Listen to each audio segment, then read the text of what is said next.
یاد رکھیے جمعہ واجب تب ہوگا جب امام زمانہ علیہ الصلاۃ والسلام کا ظہور ہوگا، جب میرے امام دنیا میں تشریف لائیں گے، تب ہم سب مل کر واجب کی نیت سے امام کے پیچھے جمعہ کی نماز مل کر ادا کریں گے، مل کر امام کے پیچھے جمعہ پڑھیں گے، لیکن اس سے پہلے جمعہ کی نماز واجب نہیں ہے۔ حوالہ آپ کے سامنے سکرین پر موجود ہے۔ کتاب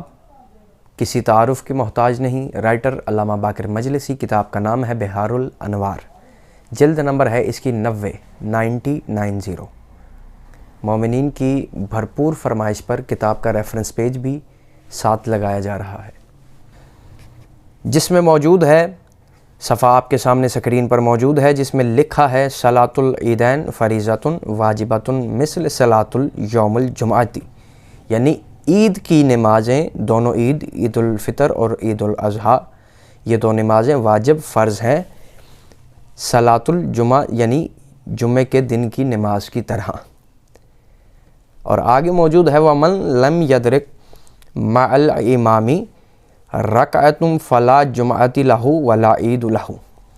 فرماتے ہیں جس نے اس کی ایک بھی رکعت کو امام کے ساتھ نہ پڑھا، امام عادل کے ساتھ، فلا جمعۃ لہ ولا عید لہ، نہ اس کی نماز جمعہ ہے اور نہ اس کے لیے نماز عید ہے۔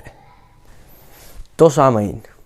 یہ حوالہ آپ کے سامنے، میری کوئی ذاتی بات نہیں، میری کوئی ذاتی گفتگو نہیں۔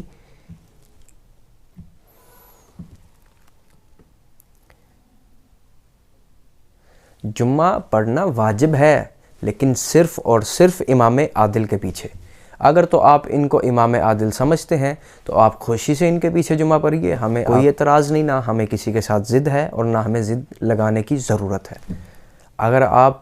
ان کے پیچھے نماز پڑھنا چاہتے ہیں جن پہ صدقہ بھی حلال ہے، جو صدقے کا مال بھی نہیں چھوڑتے، تو آپ خوشی سے ان کے پیچھے نماز عید اور نماز جمعہ ادا کریے، ہمیں کوئی اعتراض نہیں، بلکہ ہمیں خوشی ہوگی، ہمیں کوئی اعتراض نہیں ہے، کیونکہ قبر بھی اپنی اپنی اور امام بھی اپنا اپنا۔ ہو سکتا ہے آپ کو قبر میں ان اماموں کی زیارت ہو جن پہ صدقہ حلال ہے، لیکن ہماری سب کی ملاقات تو صرف علی سے ہوگی۔